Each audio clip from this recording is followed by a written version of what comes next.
La extraña desaparición de la nicaragüense Yunieisi Merlo ha generado gran conmoción en Costa Rica. Mientras su familia en Nicaragua la buscaban desesperadamente, su esposo decía que no se preocuparan, que ella se había ido con unos amigos a la playa a grabar videos para TikTok.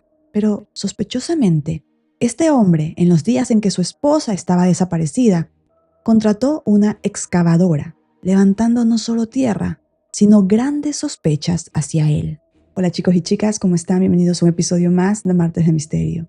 En este episodio, como lo escucharon en la introducción, vamos a hablar de todos los detalles del caso Yunieisi Merlo, una joven nicaragüense que vivía en Costa Rica y que desapareció misteriosamente en plena Semana Santa de este año 2026. Y apenas la semana pasada, este caso tuvo un triste desenlace. Todo comenzó con una pista, una excavadora que su pareja contrató justamente en los días de la desaparición de Yunieisi. A continuación, todos los detalles de este caso. Para descubrir la verdad de lo que le pasó a Yunieisi Merlo, tenemos que analizar su vida, cómo y cuándo llegó a Costa Rica y su entorno familiar. Yunieisi Adeli Merlo Espinosa tenía 29 años de edad y nació en San Juan de Río Coco, municipio del departamento de Madrid, en Nicaragua. Creció en un entorno familiar muy unido y lleno de amor, aunque la falta de oportunidades hizo que Yunieisi tomara la decisión de emigrar a Costa Rica en 2018, cuando tenía 21 años de edad. Consiguió un trabajo en una panadería que quedaba en el cantón de Santa Ana y que era propiedad de Gustavo Ramírez, con el que comenzaría una relación sentimental unos meses después. Él era su jefe y aunque le llevaba casi 30 años de diferencia, eso no evitó que ella se enamorara profundamente de él. Actualmente, Gustavo tiene 57 años de edad. Para 2020, Yunieisi y Gustavo se casaron y se fueron a vivir a una propiedad que era de él y que estaba ubicada en una zona prestigiosa en Santa Ana. A finales de 2021, ella quedó embarazada de mellizas y a partir de ese momento, esta joven madre se dedicó a la crianza de sus pequeñitas, que hoy en día tienen 4 años de edad. La decisión de quedarse en casa y no trabajar vino por parte de Gustavo. Gustavo no quería que ella trabajara ya en la panadería, quería que ella se dedicara a las niñas. Y al principio, esta decisión a Juni le pareció correcta porque le permitiría estar con sus pequeñitas hijas, verlas crecer, y ella estaba feliz al principio. Sin embargo, luego de que pasaron los meses y las niñitas iban creciendo, Yunieisi comenzó a notar que Gustavo estaba raro, salía mucho y siempre estaba con el teléfono y se lo veía como nervioso. Ella descubre que él le estaba siendo infiel.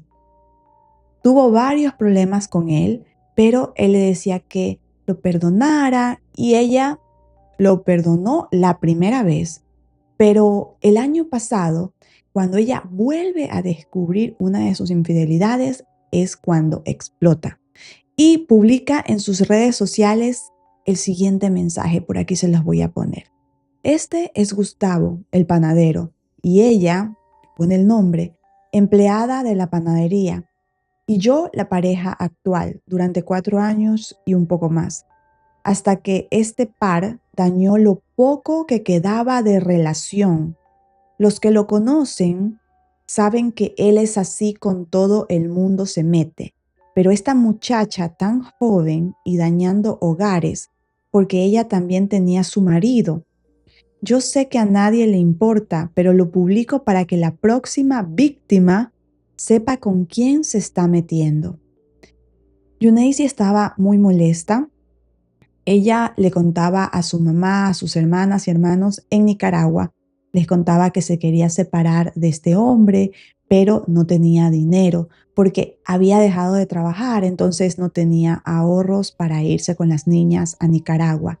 Y además, este tipo le decía que ella no se podía llevar a las niñas, que si él quería, le podía quitar a las niñas porque él tenía suficiente dinero. Pero ella me decía, mamá, no puedo dejar mis niñas. Yo cuando veo a mis niñas, son mi tesoro, me decía.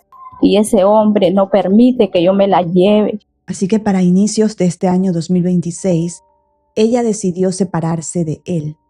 Se llevó a sus hijas con ella y se fueron a vivir a un apartamento ubicado en San Ramón de Alajuela. El juzgado de familia le ordenó a Gustavo pagar la manutención de las niñas y pagar el alquiler del departamento donde ellas vivían.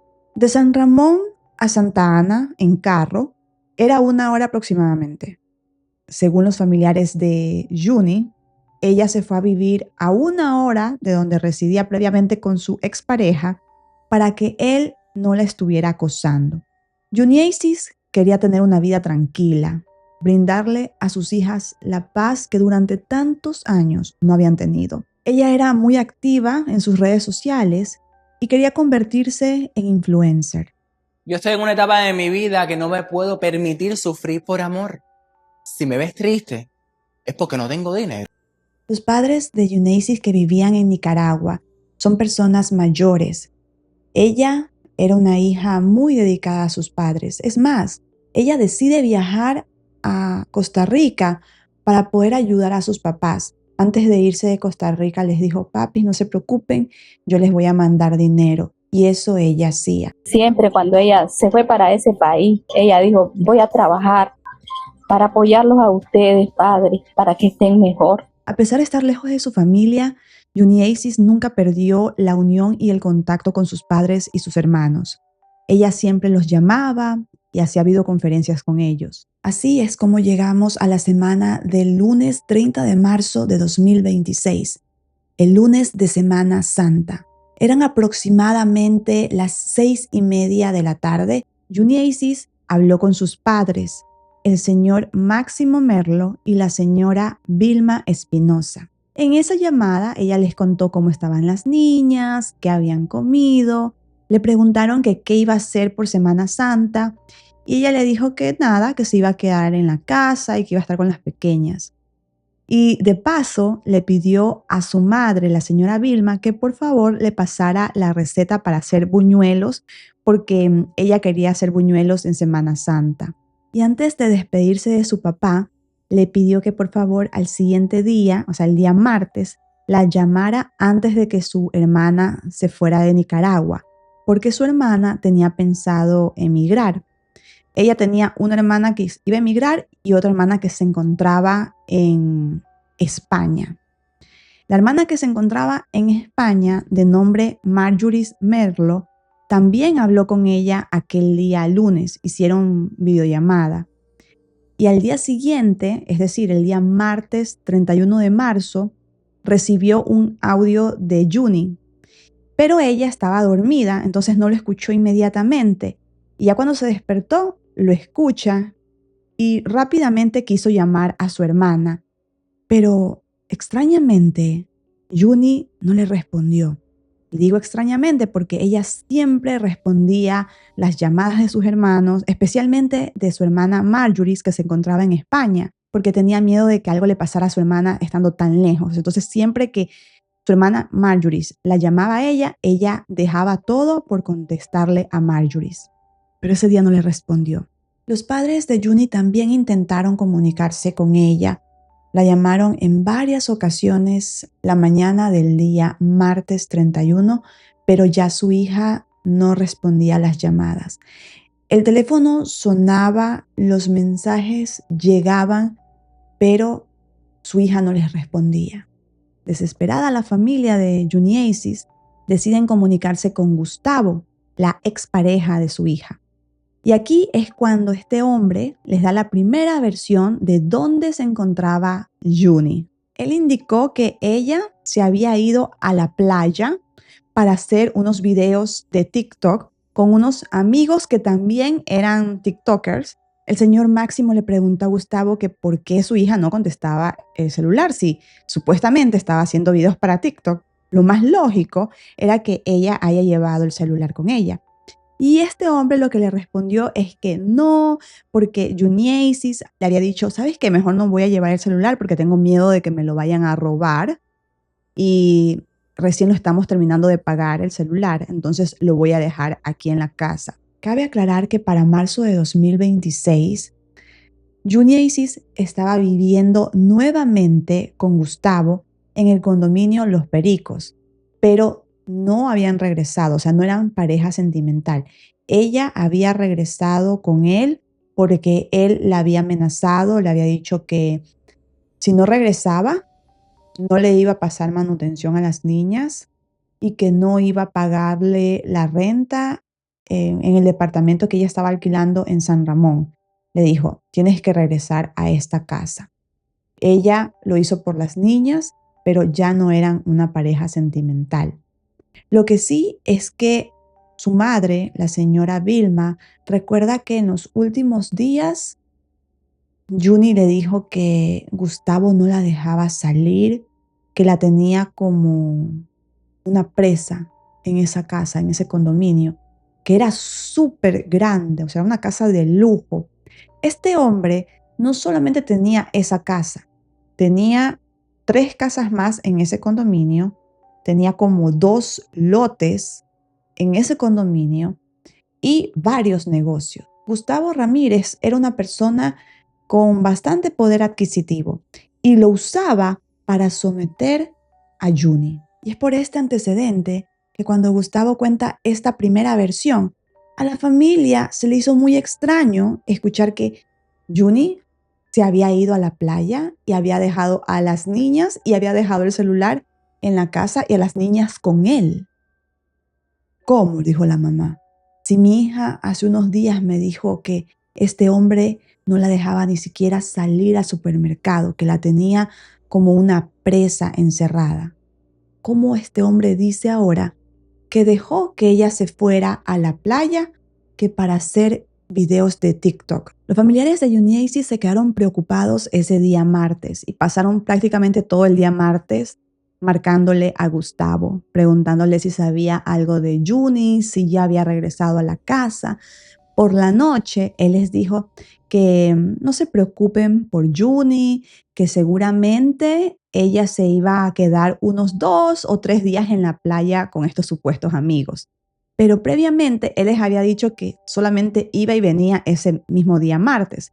Pero ahora les estaba diciendo como que seguramente ella se iba a quedar más días en la playa. En estas llamadas telefónicas, Gustavo trataba de tranquilizar a los padres, de decirles que no se preocuparan, que seguramente Juni se había dado cuenta de que mejor era quedarse unos días más en la playa, porque como era Semana Santa, si se regresaba en el camino, en la carretera, le iba a tomar más tiempo porque todo el mundo está viajando. Entonces él le decía, seguro por eso es que ella decidió quedarse más días. Pero esto no tenía sentido porque los padres de Juni la conocían muy bien. Sabían que ella era una chica de su casa y aparte ella nunca les mencionó el día lunes por la noche que al siguiente día se iba a ir de viaje. Es más, les dijo, voy a pasar Semana Santa en la casa. Y hasta le pidió la receta de buñuelos a su mamá. Al siguiente día, el día miércoles 1 de abril de 2026, la familia de Juniasis nuevamente vuelve a llamar a este hombre, a Gustavo.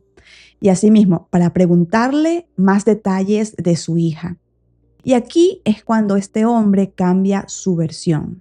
La mañana del día martes, él había dicho que ella se fue sola con estos amigos.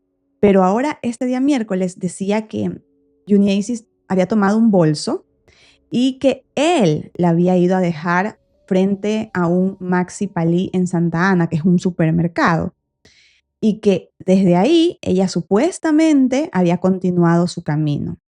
Y que a partir de ese momento él ya no supo nada más de ella. Ella me llamó el lunes santo y ella me dijo pues que no iba a salir, ¿verdad? Porque estaba muy caliente y las niñas, ¿verdad? Le hacía ahí en el sol. Él me dijo que ella andaba haciendo unas TikTok en la playa y cuando yo le pregunté ¿con quién anda? No, anda ella sola, los conoce usted, la gente que no, ni yo ni ella los conozco. Qué raro. Y debido a estas contradicciones de Gustavo, la familia de Juniesis decidió que iban a poner la denuncia por desaparición. El problema era que todos ellos estaban en Nicaragua y, bueno, también tenía hermanos y hermanas fuera del país, pero ninguno estaba en Costa Rica. Así que el papá de Juni recordó que él tenía un primo lejano viviendo en Costa Rica.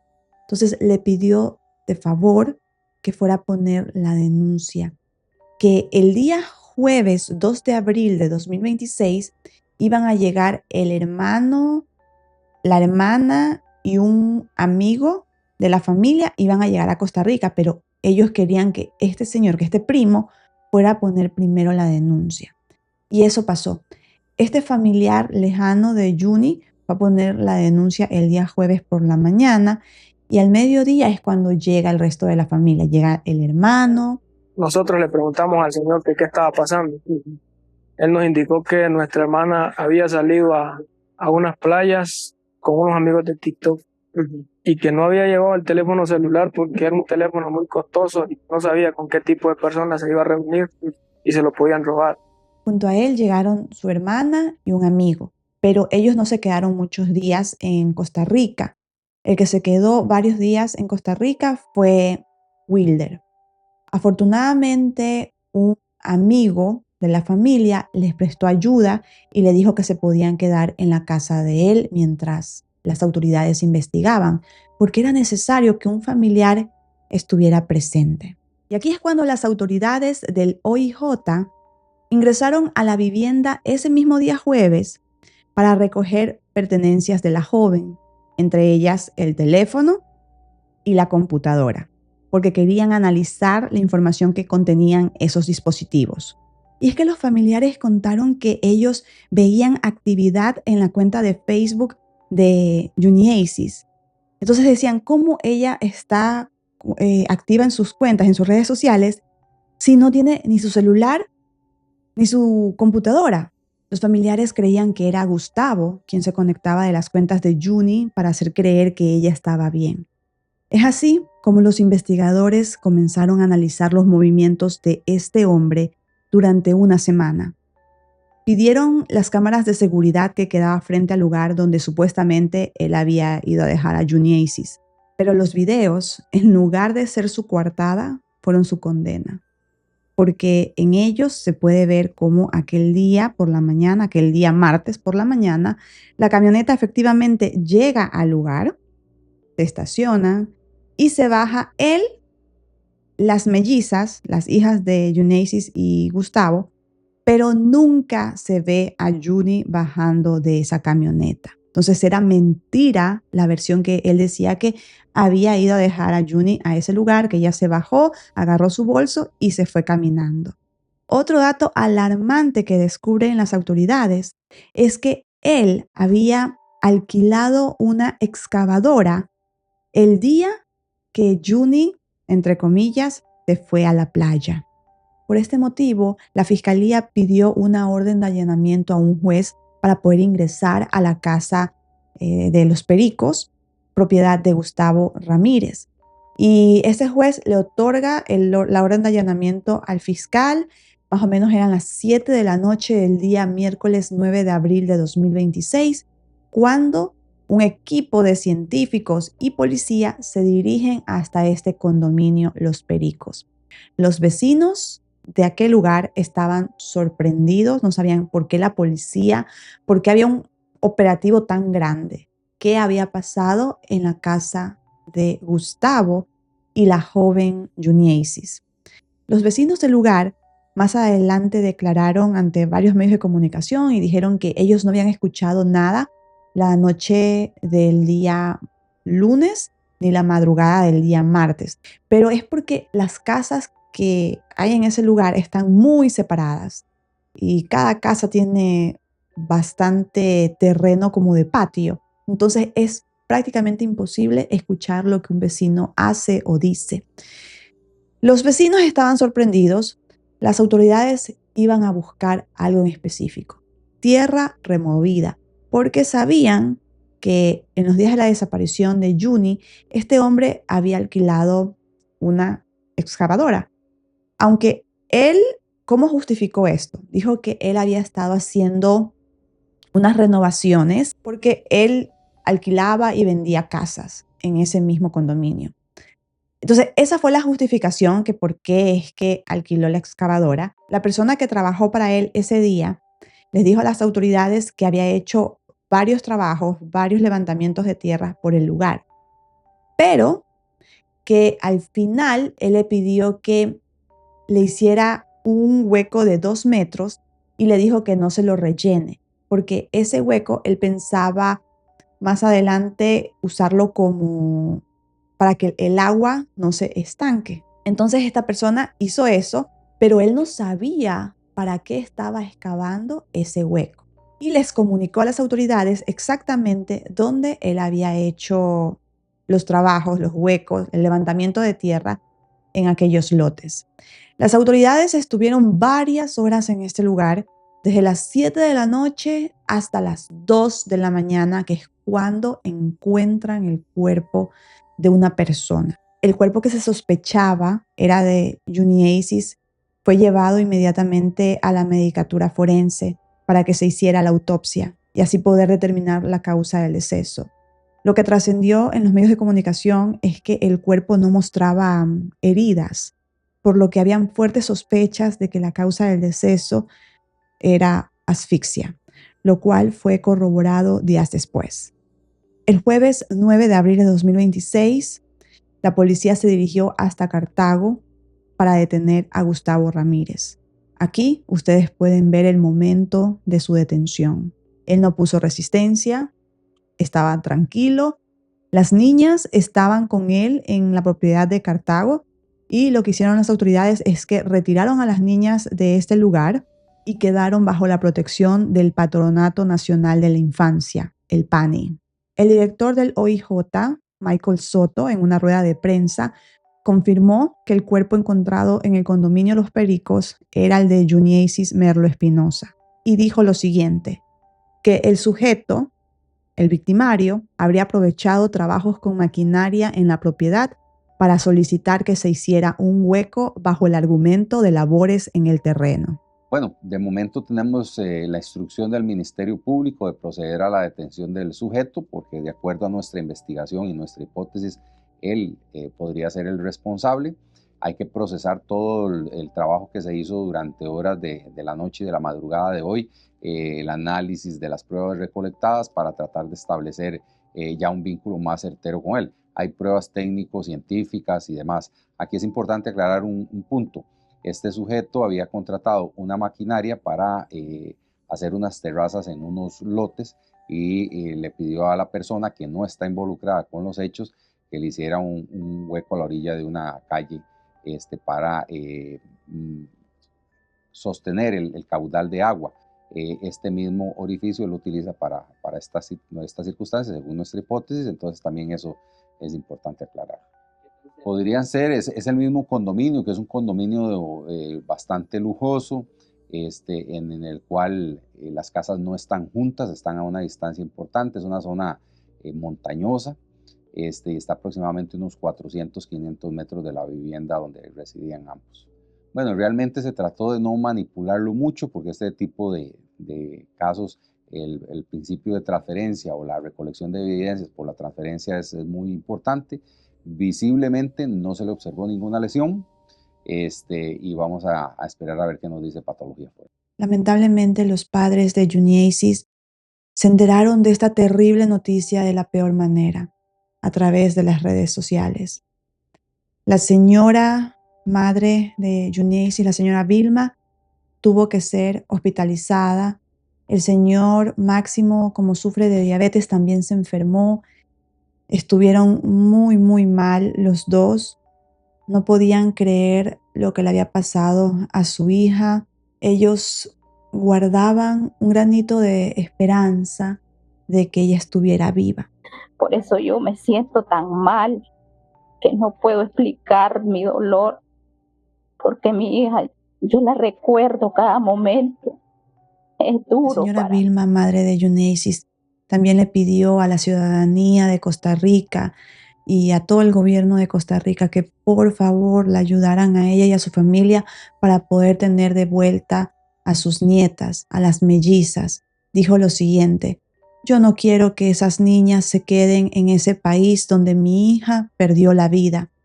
Ella dio la vida por sus niñas. Cuando yo les mencioné que este hombre fue detenido en Cartago, ¿recuerdan? Ya. Eso fue otra cosa también extraña de este tipo. Cuando la policía recibe la denuncia por desaparición y van a entrevistarlo a él, lo primero que él dice es: soy inocente. Y no voy a regresar a mi casa porque temo por mi seguridad. Así que les pido permiso para poderme ir a Cartago, que es donde vive mi familia. Ahora, ¿será que la familia sabía lo que él había hecho?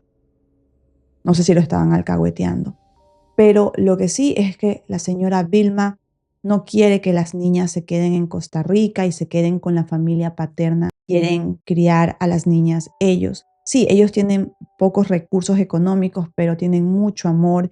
Los hermanos, los tíos de las niñas en este caso, que viven en otros países, están dispuestos a ayudar a criar a las niñas para que ellas tengan un buen futuro y que crezcan rodeados de amor. Así como Juniasis creció en una familia unida, una familia creyente de Dios, llena de cariño y respeto. Entonces quieren que las niñas sientan eso y no se queden lejos de la familia, porque el sueño de Juniasis era llevarse a las niñas hasta Nicaragua. Seguramente por eso este tipo le quitó la vida. Pero bueno, habrá que esperar para saber cuál fue el móvil del crimen, si hubo o no planificación, si hay más cómplices. Por el momento las autoridades han dicho que solamente este hombre está siendo investigado como principal sospechoso, pero la investigación recién arranca. O sea, esto se va de largo. Como les mencioné, el jueves pasado fue el arresto de este hombre. Las autoridades están haciendo todos los análisis y pesquisas para recoger pruebas técnicas y científicas que demuestren lo que pasó la madrugada o mañana del día martes 31 de marzo de 2026, que es cuando se cree ocurrió el crimen de Juniasis Merlo. ¿Qué opinan ustedes, chicos, de este caso?